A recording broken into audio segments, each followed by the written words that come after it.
Cette semaine, nous nous intéressons à l'immigration illégale aux États-Unis et plus particulièrement dans la ville de New York.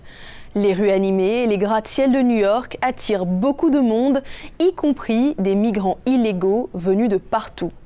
Les messages contradictoires des autorités et le blocage de la loi sur l'immigration au Congrès font de cette thématique un enjeu électoral majeur. Pour en savoir plus, suivons ce reportage d'Aaron Ranen à Manhattan. Le récit est de Michel Joseph. Alors que le Congrès délibère d'un projet de loi plus strict en matière d'immigration, 175 000 migrants clandestins sont traités par la ville de New York depuis le printemps 2022. Ils reçoivent des signaux contradictoires de la part des autorités démocrates locales. Malgré les mesures prises par la ville pour décourager les nouveaux arrivants, en réduisant le nombre de séjours dans les refuges et en interdisant le dépôt de bus dans la ville, le bureau du maire a annoncé des initiatives telles que des cartes de débit de $1 000 pour les achats de nourriture et 4 000 offres d'emploi pour les migrants nouvellement arrivés. Ils nous aident beaucoup les immigrés. Ils nous donnent de la nourriture, des vêtements pour l'hiver. Ils nous donnent la possibilité de faire étudier nos enfants à l'école. Cet institut pour commencer à faire les papiers pour pouvoir travailler.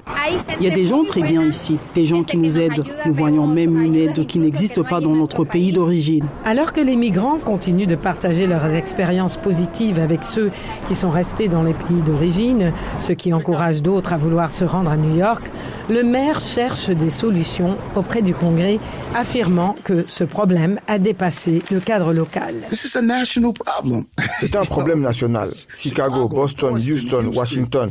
Le gouvernement national doit résoudre ce problème et les défis auxquels nous sommes confrontés. Nous voyons ce qu'une politique nationale ratée produit et lorsque je parle à mes collègues dans d'autres villes, ils disent la même chose. Malgré les efforts bipartisans et l'intégration de nombreuses idées républicaines, certains ont l'impression que les républicains du Congrès entravent délibérément l'adoption du projet de loi sur l'immigration. Les républicains ont reçu l'ordre de Donald Trump de ne pas résoudre les problèmes à la frontière, mais de continuer à jouer des jeux politiques parce qu'ils veulent utiliser la frontière comme un jeu électoral en novembre, et cela va se retourner contre eux. Mais les républicains ne sont pas d'accord, attribuant le problème au président démocrate, affirmant qu'il a eu près de 4 ans pour le résoudre. Joe Biden a complètement échoué dans l'une de ses fonctions les plus fondamentales et plus importantes en tant que président. Il n'a pas réussi à protéger nos frontières et notre peuple. Et à cause de ces échecs, les gouverneurs de tout le pays doivent intervenir et faire le travail du gouvernement fédéral parce qu'ils ne le font tout simplement pas. Alors que les démocrates et les républicains rivalisent pour tirer la question de l'immigration à leur avantage politique et respectif, le sort de millions de migrants reste incertain, au moins jusqu'à la présidentielle de novembre prochain.